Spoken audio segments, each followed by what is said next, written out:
네, 검찰이 국정원 수사에 착수한 지 한 달 남짓했습니다.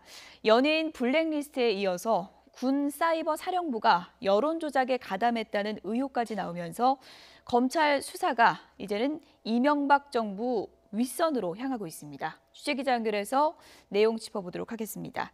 김태민 기자.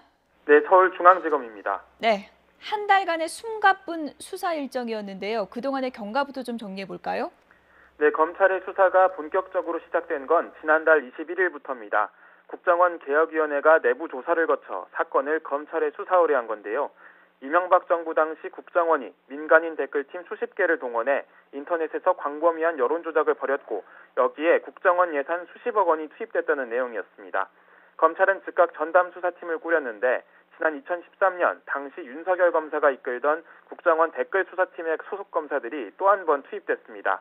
검찰은 국정원으로부터 넘겨받은 자료를 토대로 국정원 퇴직자들의 모임인 양지회 사무실 등에 대해 대대적인 압수수색에 나섰습니다.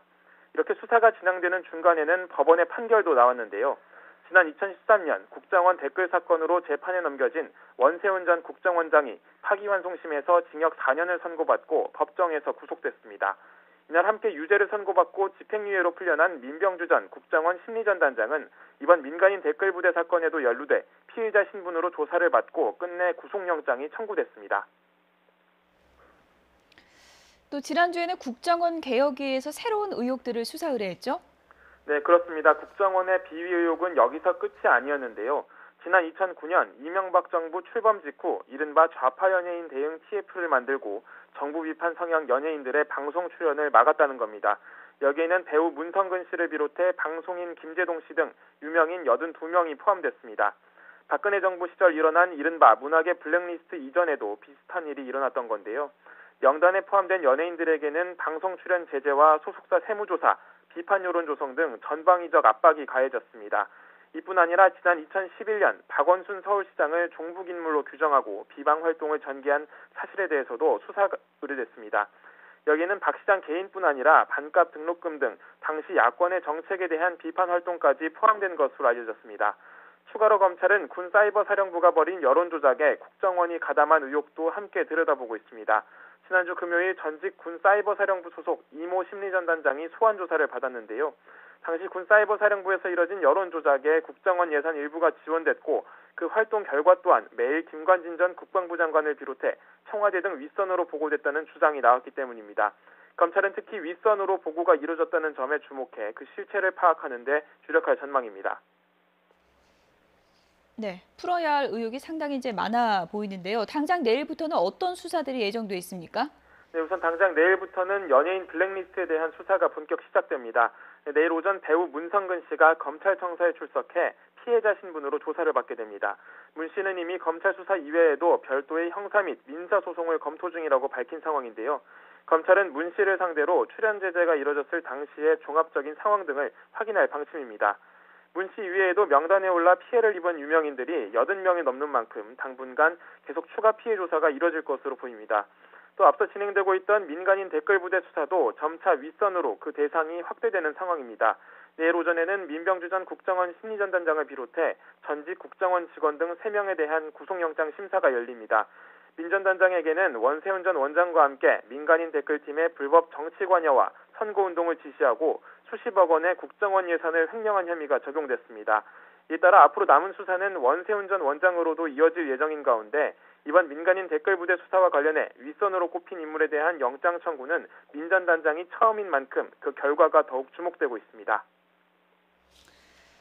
네, 지금 전해준 것처럼 내일 중요한 구속영장 심사가 이루어지게 되는데 이미 검찰과 법원이 한 차례 신경전을 벌였죠. 네, 앞서 검찰은 이달 초에도 민간인 댓글팀장으로 활동한 전직 국정원 직원 등 2명에 대해서 구속영장을 청구했습니다. 하지만 법원은 두 사람이 도주하거나 증거를 없앨 우려가 없다며 영장을 기각했습니다. 이에 검찰은 방산비리 수사 과정에서도 이어지는 법원의 영장 기각 결정을 두고 강하게 반발하면서 이해하기 어렵다며 날선 비판을 쏟아냈습니다. 특히 영장 전담 판사들의 교체 이후 잇따르는 기각 판단에 또 다른 요소가 작용한 것 아닌가 하는 의구심이 든다는 표현까지 사용했는데요. 이런 검찰의 입장에 대해 법원 또한 도를 넘어선 비판이라며 억측이 섞인 주장을 공식적으로 밝히는 건 부적절하다며 즉각 반박에 나섰습니다. 또 영장 전담 판사 교체 이후의 상황을 언급한 점에 대해서는 심히 유감이라며 불편한 기색을 감추지 않았습니다. 이렇게 검찰과 법원이 한 차례 공방을 주고받은 상황에서 내일 구속영장 발부 여부도 초미의 관심으로 떠오르고 있습니다. 네, 끝으로 앞으로의 검찰 수사 방향을 좀 짚어보죠. 네, 지금까지 본 것처럼 앞으로 검찰이 수사해야 할 분량은 처음보다 훨씬 방대해진 상황입니다. 이에 따라 검찰은 현재 서울중앙지검 공안 2부와 공공형사수사부로 꾸려진 전담 수사팀을 확대하는 방안을 검토 중입니다. 또 이번에 검찰이 들여다보는 의혹들 대부분은 사건 발생 이후 이미 상당한 시간이 흘렀기 때문에 수사가 까다로울 것이라는 전망입니다. 특히 증거 확보가 난항을 겪을 것이라는 분석이 나오는데요. 당시 국정원 측의 범행을 입증할 증언과 상황을 찾아내기 위한 조사가 계속 이뤄질 것으로 보입니다. 아울러 이 모든 범행을 총괄하고 지시한 윗선으로의 연결고리를 찾아내는 것도 핵심으로 꼽히고 있습니다.